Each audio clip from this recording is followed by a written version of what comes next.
عزیز دوستو، اللہ تعالیٰ نے قرآن مجید میں جا بجا نبی اکرم صلی اللہ تعالیٰ علیہ وسلم کے خوبصورت فضائل، شمائل اور کمالات کا بیان فرمایا ہے۔ حضور سید عالم صلی اللہ تعالیٰ علیہ وسلم کی غلامی کی بات ارشاد فرمائی ہے اور ہمیں نبی پاک علیہ السلام کی اتباع اور پیروی کا درس اور سبق دیا ہے۔ جو آیہ کریمہ میں نے آج قرآن مجید سے تلاوت کی ہے، اس میں بھی اللہ تعالیٰ نے فرمایا اِنَّا أَرْسَلْنَاكَ شَاهِدًا وَمُبَشِّرًا وَنَذِيرًا۔ اے محبوب علیہ السلام، بے شک ہم نے آپ کو گواہ بنا کے بھیجا ہے، خوشخبری دینے والا بنا کے بھیجا ہے اور ڈر سنانے والا بنا کے بھیجا ہے۔ یہ شان آپ کو دی ہے لِتُؤْمِنُوا بِاللَّهِ وَرَسُولِهِ، تاکہ لوگ اللہ پر بھی ایمان لائیں اور اللہ کے رسول پر بھی ایمان لائیں۔ وَتُوَزِّرُوهُ وَتُوَقِّرُوهُ، اور پھر لوگ نبی پاک کی تعظیم بھی کریں اور حضور کی توقیر بھی کریں۔ وَتُسَبِّحُوهُ بُكْرَةً وَأَصِيلًا، پھر صبح و شام اللہ کی پاکی بیان کریں۔ تو اللہ تعالیٰ نے حضور کو عظمتوں، شانوں، بلندیوں اور رفعتوں کے ساتھ بھیجا تاکہ لوگ حضور علیہ السلام پر ایمان بھی لائیں اور نبی پاک علیہ السلام کی تعظیم اور توقیر بھی کریں۔ حضور سید عالم علیہ السلام کی تعظیم، توقیر،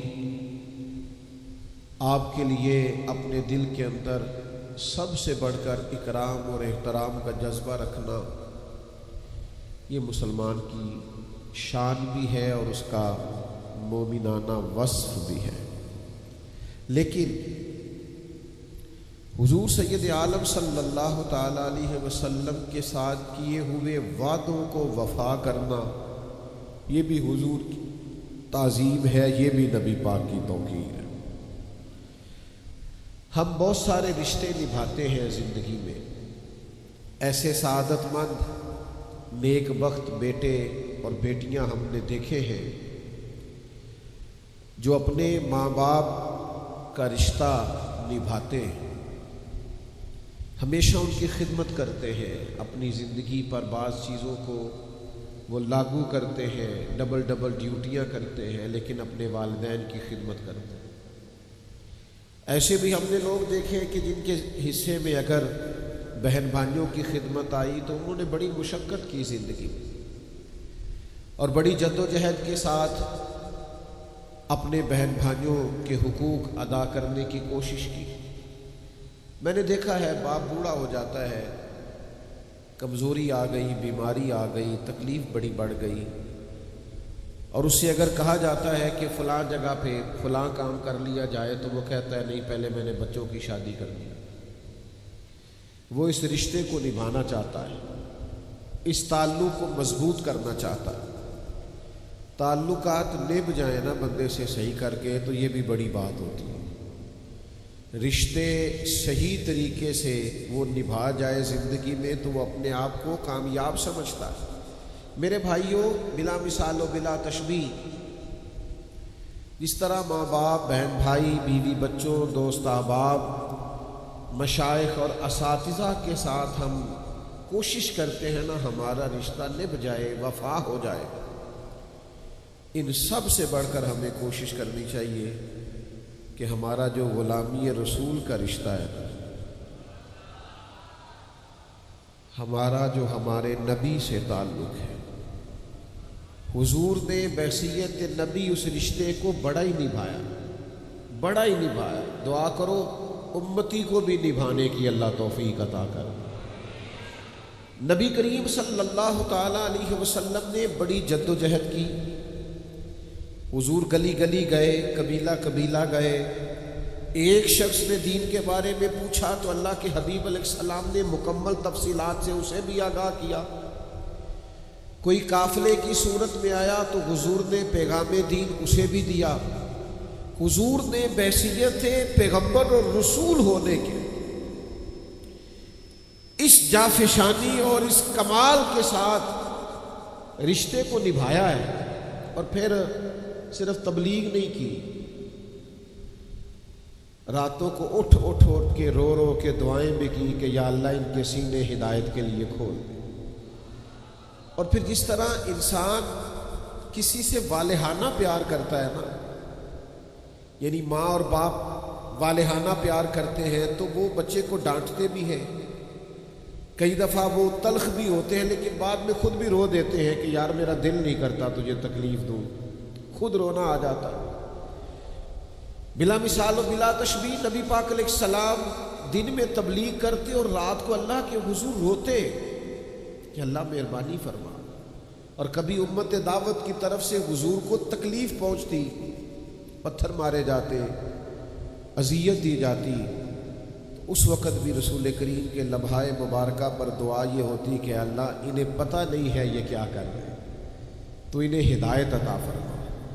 جب اللہ کے حبیب علیہ السلام حجت الوداع کے موقع پر تشریف لے گئے تو 1,44,000 کے مجمع کے سامنے کھڑے ہو کے کریم نے فرمایا کیا تم گواہی دیتے ہو کہ میں نے تم تک اللہ کا دین پہنچا دیا؟ تم گواہی دیتے ہو؟ سب لوگوں نے کہا یا رسول اللہ ہم گواہی دیتے ہیں، آپ نے پورا دین پیغام قرآن ہمیں سنا دیا۔ تو یاد رکھیے گا نبی پاک علیہ السلام نے نبی ہونے کا حق پورا ادا کیا۔ اب نہ ہمارے ذمہ ہے کہ ہم غلام ہونے کا حق کیسے ادا کریں۔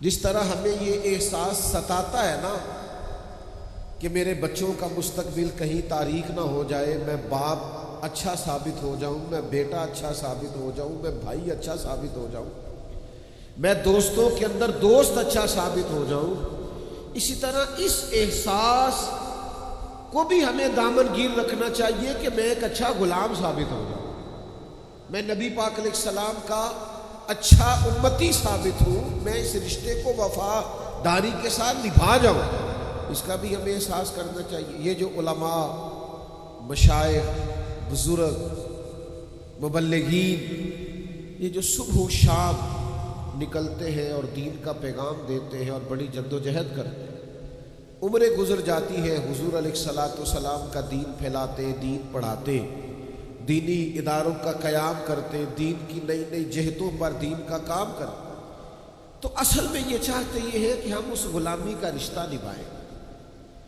ہم بھی کچھ خدمت دین کے لیے پیش کریں، ہم بھی بحیثیت غلام اپنی ڈیوٹی کریں۔ اور پھر ایک اور بات بھی، ویسے بھی عجیب بات ہے نا، ایک بندہ کہے میں جناب آپ کا ملازم ہوں، میں آپ کا خادم ہوں، اور خدمت کرے نا،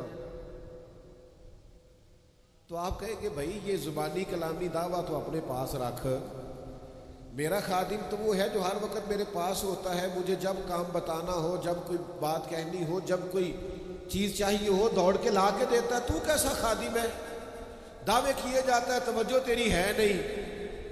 ہم تو ہر روز دعویٰ کرتے ہیں نا ہم نبی پاک کے غلام ہیں، تو غلامی کے کچھ اثرات بھی تو نظر آنے چاہیے نا، اس کا کوئی رنگ بھی چھلکنا چاہیے۔ نبی پاک صلی اللہ تعالیٰ علیہ وسلم نے جس دین کے لیے اتنی جد و جہد کی، حضور کے آل و اصحاب نے جس کے لیے قربانیاں دی، ہم اس دین کے لیے کیا خدمات پیش کر رہے ہیں؟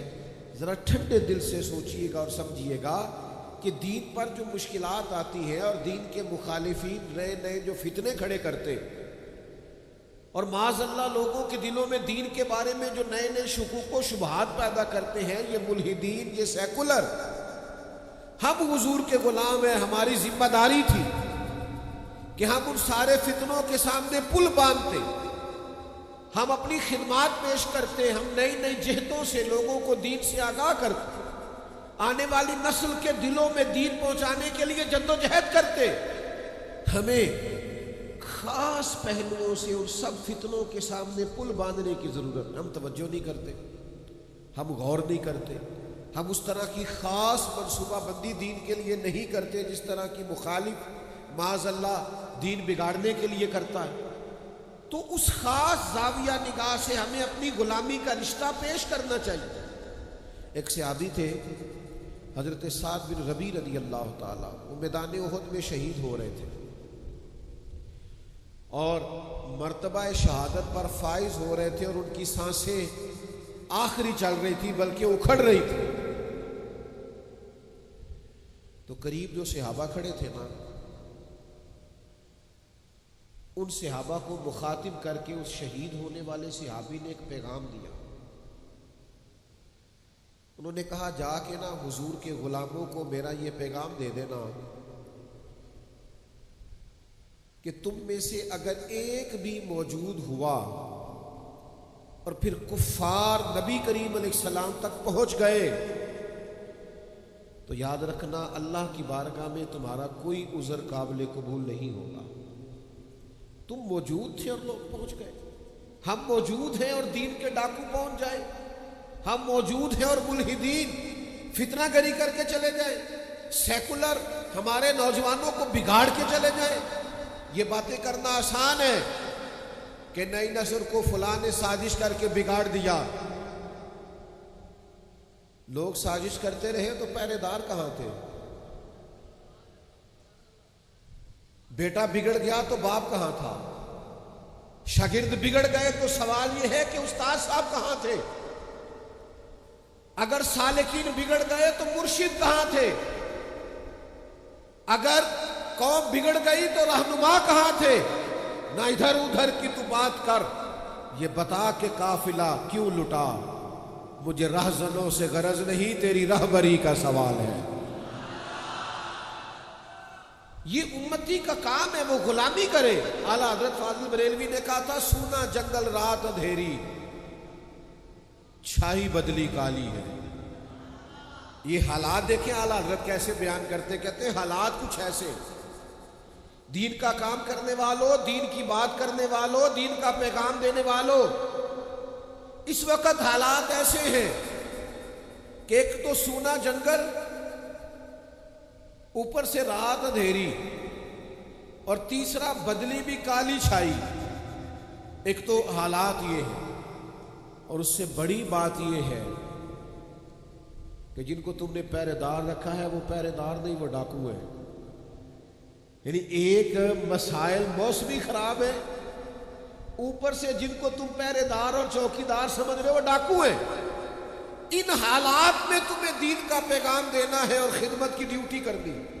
فرماتے سونا جنگل رات اندھیری، چھائی بدلی کالی ہے، او سونے والوں جاگتے رہنا، چوروں کی رکھوالی ہے۔ بیدار ہونے کی ضرورت۔ اچھا میں آپ کی خدمت میں عرض کروں، ہر کام لوگ نئی توانائی سے کریں گے، نئی فکر سے کریں گے، نئی ٹیکنالوجی سے کریں گے، جدت سے کریں گے، چیزوں کو سیکھیں گے، لیکن اپنے بچوں کو دین پڑھانے کے لیے، سمجھانے کے لیے، حضور کا غلام بنانے کے لیے وہ نئے سے نئے منصوبے نہیں بنائیں گے، ان کو سمجھائیں گے نہیں، بتائیں گے نہیں کہ کتاب و سنت ہماری عملی زندگی میں کیسے نافذ ہو سکتا ہے۔ یہ جو ہمارا شعوری بگاڑ ہے، یہ جو فکری انتشار ہے، یہ جو اس وقت ہر طرف وسوسوں کا غلبہ ہے، ہمارا دین ہمیں کس طرح اس سے بچاتا ہے؟ ہمیں بہت زیادہ بیدار رہنے کی ضرورت ہے۔ ہم نے حضور سے غلامی کا رشتہ نبھانا ہے۔ ہم نے اس دین کے لیے جس کے بارے میں نبی پاک علیہ السلام نے تاکید فرمائی کہ ایک آیت بھی تمہیں ملے تو آگے پہنچانی ہے، ہم نے وہ ڈیوٹی ذمہ داری سے کرنی ہے، سمجھدار ہو کے کرنی، دانا ہو کے کرنی ہے، مدبر ہو کے کرنی، حکمت کے ساتھ آگے بڑھنا ہے۔ اس کے لیے کبھی کبھی مشکل فیصلے بھی کرنے ہوں گے، لیکن پھر حالات کی دقت کو نہیں دیکھا جائے گا، حضور کی غلامی کو دیکھا جائے گا۔ پھر ماحول کی تلخی کو نہیں دیکھا جائے گا، نبی پاک کی رضا کو دیکھا جائے گا۔ اللہ کے حبیب علیہ السلام نے ایک لشکر روانہ کیا تھا، حضرت اسامہ بن زید رضی اللہ تعالیٰ عنہ کی قیادت میں۔ وہ لشکر ابھی تھوڑی دور ہی گیا تھا کہ اللہ کے حبیب علیہ السلام کا وصال ہوا۔ اب صحابہ اس بات پر جمع ہوئے اور جناب صدیق اکبر رضی اللہ تعالیٰ عنہ مسلمانوں کے خلیفہ مقرر ہوئے۔ اب حالات نے حضور کے وصال کے بعد ایک پلٹا کھایا۔ کچھ لوگ مرتد ہو گئے، کچھ زکوٰۃ کے انکاری ہو گئے، معروضی حالات میں انتشار پیدا ہو گیا۔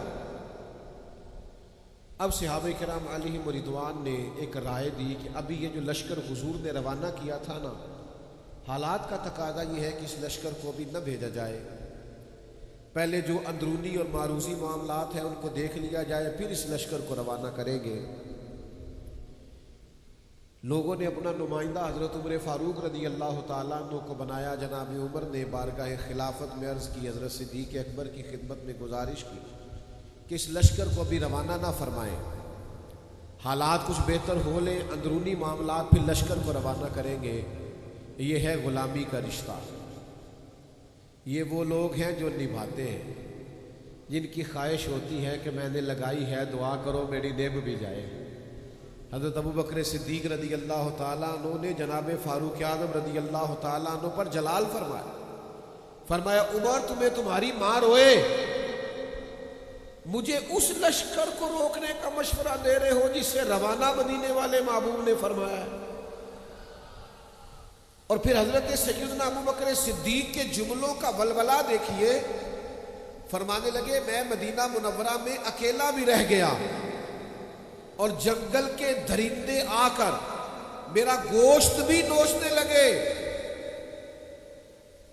اس قسم کے بھی حالات پیدا ہو گئے تو میں اس لشکر کو کبھی نہیں روکوں گا جس سے روانہ مدینے والے محبوب نے فرمایا۔ وہ جائے گا، ہم یہ رشتہ نبھائیں گے، جو بات حضور نے کر دی اس پر پہرا دیں، ہم پھر پورا ڈٹیں گے، پھر پورا اس بات پر کھڑے ہوں گے۔ جب حضور نے لشکر روانہ کیا تو بات ختم ہو گئی۔ پھر لوگوں نے کہا ٹھیک ہے، اگر آپ وہ لشکر بھیجنا چاہتے ہیں تو اس طرح کریں، امیر کسی اور کو بنا دیں۔ ایک نوجوان امیر ہے، فرمایا تمہارا بھلا ہو، جسے حضور نے امیر بنایا وہی امیر رہیں گے۔ اور پھر آپ حیران ہو گئے بات سن کے کہ حضرت اسامہ بن زید نوجوان تھے، جناب ابو بکر صدیق نے انہیں گھوڑے پہ بٹھایا ہے، خود ان کے ساتھ پیدل چل رہے ہیں۔ حضرت اسامہ بن زید کہنے لگے یا تو مجھے بھی نیچے اترنے دے یا آپ بھی گھوڑے پہ بیٹھے۔ فرمایا نہ تو نیچے اترے گا نہ میں گھوڑے پہ بیٹھوں گا، میں اس کے ساتھ ساتھ پیدل کیوں نہ چلوں جسے میری سرکار نے امیر بنایا ہے۔ میرے حضور نے جو فرما دیا، جو سرکار نے فیصلہ کر دیا، سانو قید سجن دا گہنا ہے، وہ جنج رکھے ایسا اونج رہنا ہے۔ حضور نے فیصلہ کر دیا، بات ختم ہو گئی۔ اب اس پہ کوئی لیت و لالا نہیں، کسی قسم کی کوئی وضاحت نہیں۔ امتی گنجائش ڈھونڈتا پھرتا ہے، معاذ اللہ، راہ رخصت کا متلاشی۔ بہت سارے لوگ 10 جگہ سے مسئلہ اس لیے پوچھتے ہیں کہ کوئی گنجائش مل جائے، کہیں کو رستہ میرے ہاتھ آ جائے، میں کسی طریقے سے بچ جاؤں۔ غلاموں کے یہ طریقے نہیں ہوتے۔ غلام نے غلامی کر دی، غلام نے سمجھ میں آئے تب بھی، نہ سمجھ میں آئے، آپ نے غلام رکھا ہو، آپ اسے کہیں جا 5 کلو چینی لے یار، وہ آپ کو مشورہ دے 2 کلو منگائے تو آپ اس کا مشورہ مان لیں گے؟ آپ کہیں گے تو کام کر 5 کلو، وہ کہے جی کیا کر دیا، تو آپ کہیں گے میں تجھے بتانے کا پابند نہیں، تو ملازم ہے، تو ڈیوٹی کر۔ یہ عجیب غلام ہے، حکمتیں پوچھتے پھرتے ہیں، شریعت نے یہ کام کیوں ضروری قرار دیا، اس سے کیوں منع کیا؟ آپ غلام ہیں۔ غلام حکمتیں نہیں پوچھا کرتے۔ امام احمد بن حنبل غلام خرید کے لائے، فرمایا تیرا نام کیا ہے؟ کہا حضور غلاموں کا نام تو نہیں نہ ہوتا، آپ جس نام سے آواز دیں گے میں حاضر ہو جاؤں گا۔ فرمایا کھائے گا کیا؟ کہنے لگا حضور غلاموں کے نخرے تو نہیں نہ ہوتے، ہم غلام جو ہوئے، غلام تو غلامی کرتے، نخرے تھوڑے کرتے۔ آپ نے فرمایا کمرہ پسند کر لے، کہنے لگا حضور اشارہ کر دینا میں لیٹ جاؤں گا۔ امام صاحب کو وجد ہو گیا، فرمایا سینے سے لگ یار، تو غلام تو نہیں، جا تو آزاد ہے، تو آقا بننے کے قابل ہے۔ راتی جاگے تے شیخ صداوے، راتی جاگ دے کتے، مالک دا در مول نہ چھڑ دے، پاویں مارو 100 جتے، ایک لقمے دا قدر پچھانن، پاویں مالک ہو من ستے۔ رکھا سکھا کھا، رکھا سکھا کھا، دن جا رکھاں وچ ستے، تیتھوں اتے، اٹھ بلیا چل یار منا لے نہیں تے بازی لے گئے نہیں کتے، آ جا، ورنہ غلامی کا انداز وہ دیکھے کہاں پہنچ گئے۔ میرے عزیز چیزوں کو سمجھے، غلامی کو نبھائیں۔ حضرت ابو بکر صدیق حضرت اسامہ بن زید سے کہنے لگے چونکہ امیر لشکر آپ ہیں، اگر آپ پسند فرمائیں، مناسب سمجھے، اجازت دے تو حضرت عمر کو میرے پاس نہیں چھوڑ جاتے، میں نے ضروری مشورے کر دے۔ نے کہا امیر آپ جیسے دوستو غلامی کا رشتہ نبھائیے، غلامی کا تعلق نبھائیے۔ او یارو، جس قوم کو عمر گزر گئی ہے ہمیں یہ کہتے ہیں کہ نماز پڑھا کرو، داڑیاں رکھ لو، خواتین کو پردہ کراؤ، جو بنیادی باتوں پر ہی عمل نہیں کرتے، میں انہیں آگے کا سبق کیا پڑھاؤں؟ اگر ہمیں سوتوں کو جگانا پڑے تو بات سمجھ میں آتی ہے، لیکن اگر جاگتوں کو جگانا پڑے تو یہ کتنا تکلیف دہ معاملہ ہے۔ آپ اس پہلو پر ضرور غور فرمائیے کہ رشتہ غلامی نبھانا ہے۔ ہم نے کلمہ پڑھ کے اپنے محبوب سے غلامی کا عہد کیا ہے، ہمیں اس رشتہ غلامی کو مضبوط بھی کرنا ہے، نبھانا بھی، آگے بھی لے کے جانا ہے۔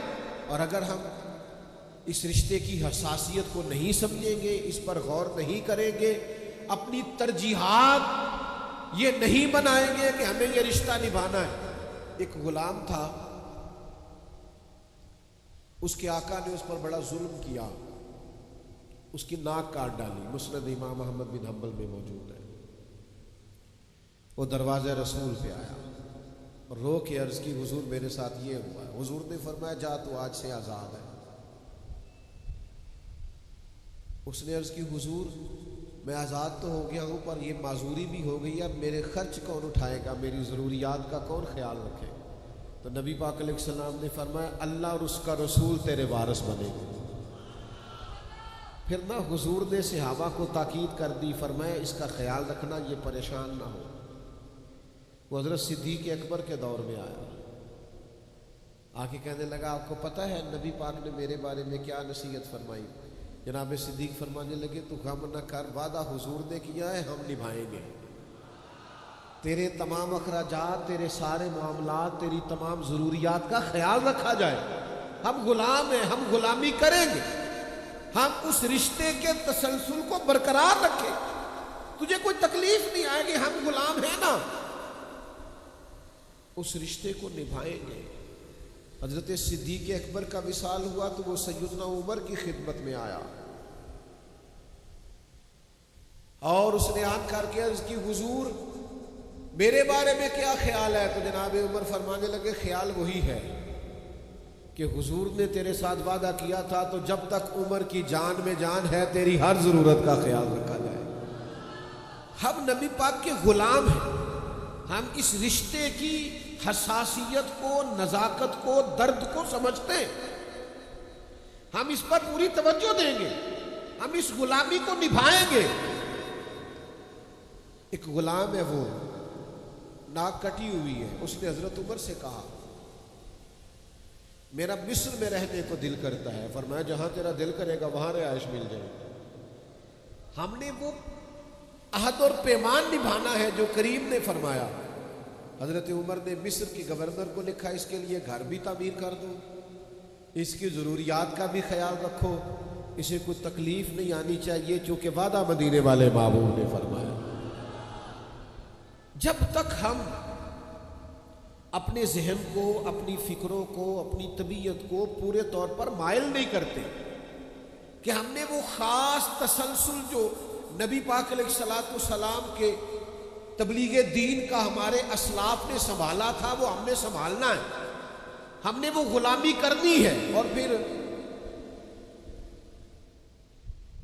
نری تبلیغ ہی ضروری نہیں، آپ دین پر ڈٹ کے عمل بھی کریں نا تو اس سے بھی رشتہ غلامی مضبوط ہوتا ہے۔ امام جعفر صادق رضی اللہ تعالیٰ عنہ سے ایک شخص نے پوچھا تھا میں دین کی تبلیغ کرنا چاہتا ہوں تو کیا کروں؟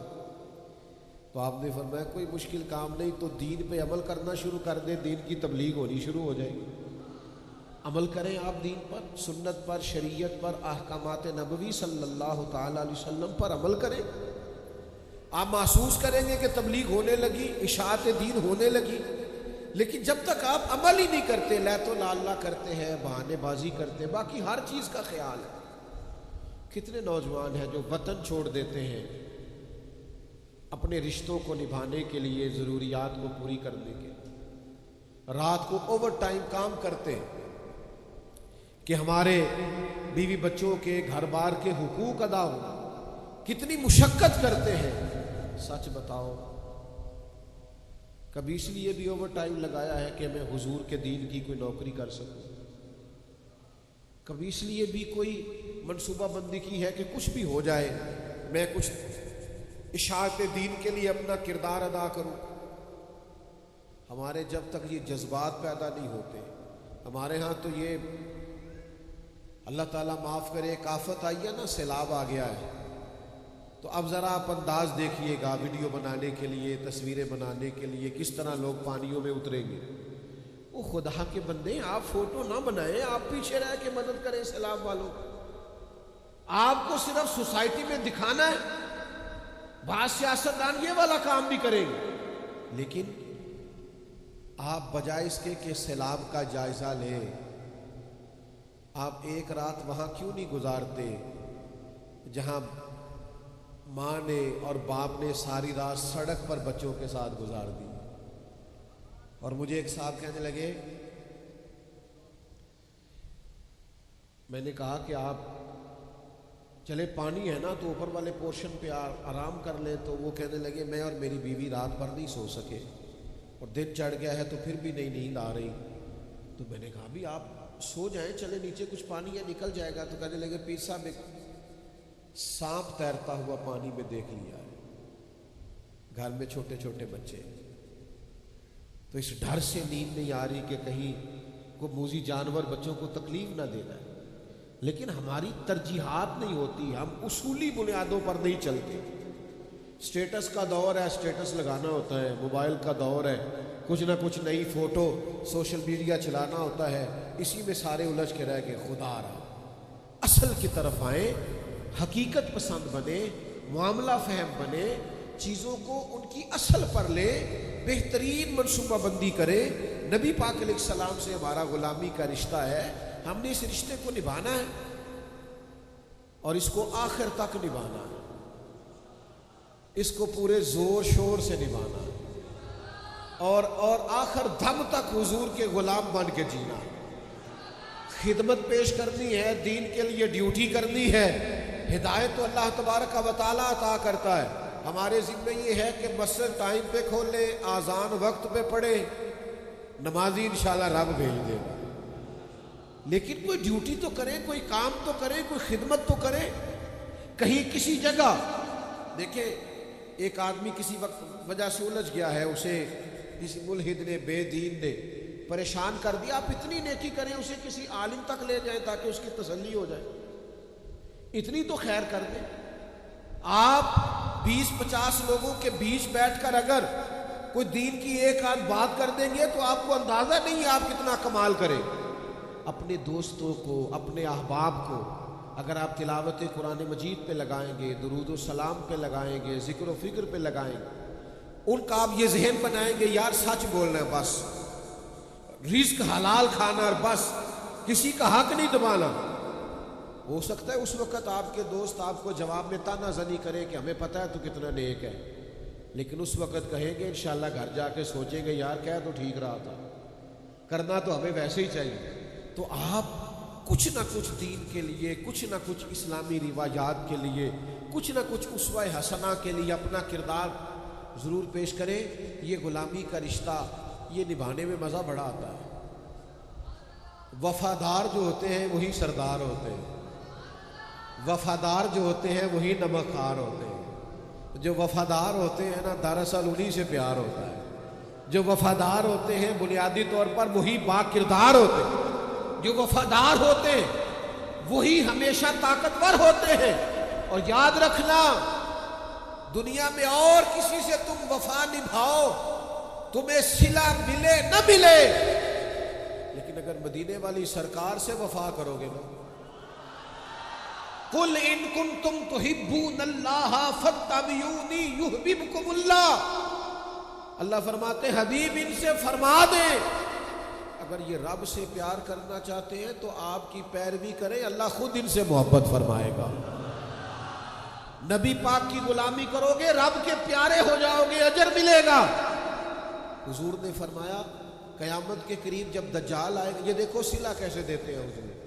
فرمایا جب دجال آئے گا نا تو میرے جو غلام گھوڑوں پہ چڑھ کے اس دجال کے خلاف جہاد کریں گے نا، حضور فرماتے ہیں میں ان کے نام بھی جانتا ہوں، ان کے باپوں کے نام بھی جانتا ہوں، ان کے قبیلے بھی جانتا ہوں، اور جن گھوڑوں پہ چڑھ کے وہ دجال کے خلاف لڑیں گے میں گھوڑے کے رنگوں کو بھی جانتا ہوں، ان گھوڑوں کے رنگوں کو بھی. آپ یار دیکھو نا، نبی پاک علیہ السلام نے صحابہ کے بیچ بیٹھ کے کہا بتاؤ کامل ایمان کس کا ہے؟ یا رسول اللہ فرشتوں کا. فرمایا فرشتے تو اللہ کے عرش کے گر تسبیح پڑھتے ہیں. یا رسول اللہ پھر ہمارا؟ نبی پاک نے فرمایا تم نے تو معجزات دیکھے ہیں، مجھے دیکھا ہے. یا رسول اللہ پھر کس کا ایمان کامل ہے؟ تو حضور فرمانے لگے ان کا ایمان کامل ہے جنہوں نے مجھے دیکھا نہیں ہوگا اور ان کا دل کرے گا کبھی ایک بار زیارت ہو نہ ہو. لنگ کئی مہینے تے برس گئے تیری دید نو دیدے ہی ترس گئے، کدے ٹوٹیا دلاں ول پھیرا پا، میری آس بھی تو تے امید بھی تو، چر ہویا مینو ترلے لیندیاں، کدی موڑ میرے ول واگاں، خواب میری وچ ایک بار جیاویں تے ساری عمر نہ جاگاں. حضور فرماتے ہیں ان کی خواہش ہوگی کہ ایک دفعہ دیدار ہو جائے تو وہ جان پیش کرنے کو بھی تیار. کرو تیرے نام پہ جان فدا، نہ بس ایک جان دو جہاں فدا، میرا دو جہاں سے بھی نہیں جی بھرا، میں کروں کیا کروڑوں جہاں نہیں. اللہ کے حبیب علیہ السلام نے فرمایا جس نے مجھے دیکھ کے کلمہ پڑھا ایک بار مبارکباد، اور جس نے بن دیکھے پڑھا اسے 7 بار مبارکباد. آپ اس رشتہ غلامی کو نبھائیں، اس تعلق کو نبھائیں. آپ محسوس